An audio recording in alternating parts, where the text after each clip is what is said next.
As you can see, the Email Your Realtor page is looking a little bare compared to all the other pages. This is because we need to add a form to allow our potential customers to contact us.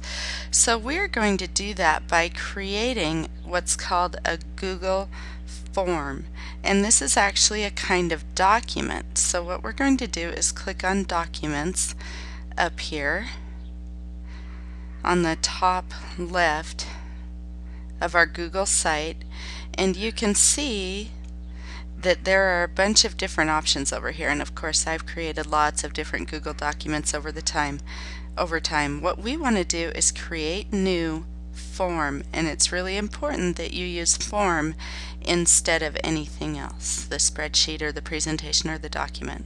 So we'll go ahead and click on form. And then this is just going to allow us to create, so it's kind of like a quiz actually, but we're just going to create a couple of questions. It has a couple of sample questions, and for the first one we're just going to put type your name here, or you could put what is your name. You know what, that sounds a little more friendly. What is your name?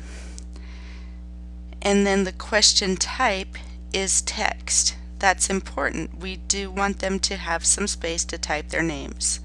Okay? The next question, if we look at sample question 2, by the way, clicking on that little pencil allows you to edit it.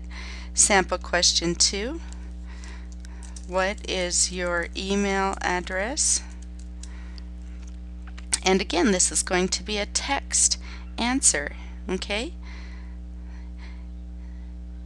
And then we might as well just duplicate this and say, what is your phone number?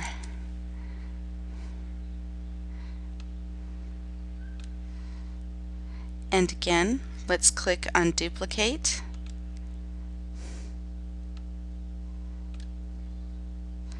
And then for the question title, type, how may I help you today? Now for this question type, we are going to change it from text to paragraph text because our clients might have more to say to us than something that could just fit in this little tiny bar. So right there it says their longer answer. Alright, and then up here at the top, instead of untitled form, let's just have it say email me. You don't have to put the exclamation point, that's just how I am. If you want to change the way that this form looks, you can go from theme and change it to something that matches your website a little bit better.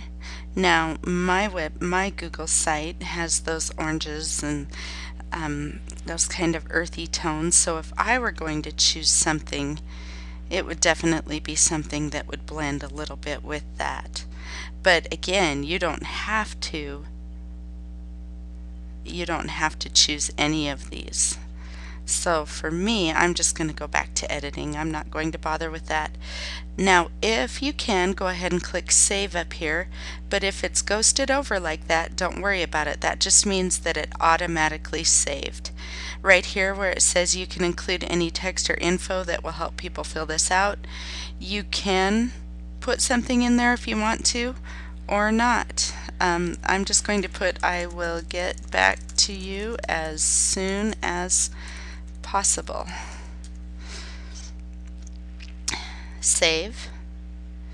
And then you can go ahead and look at these things, but really we've done what it is we're going to do. We're going to close out of this form, and the next step will be to publish it so that other people can see it.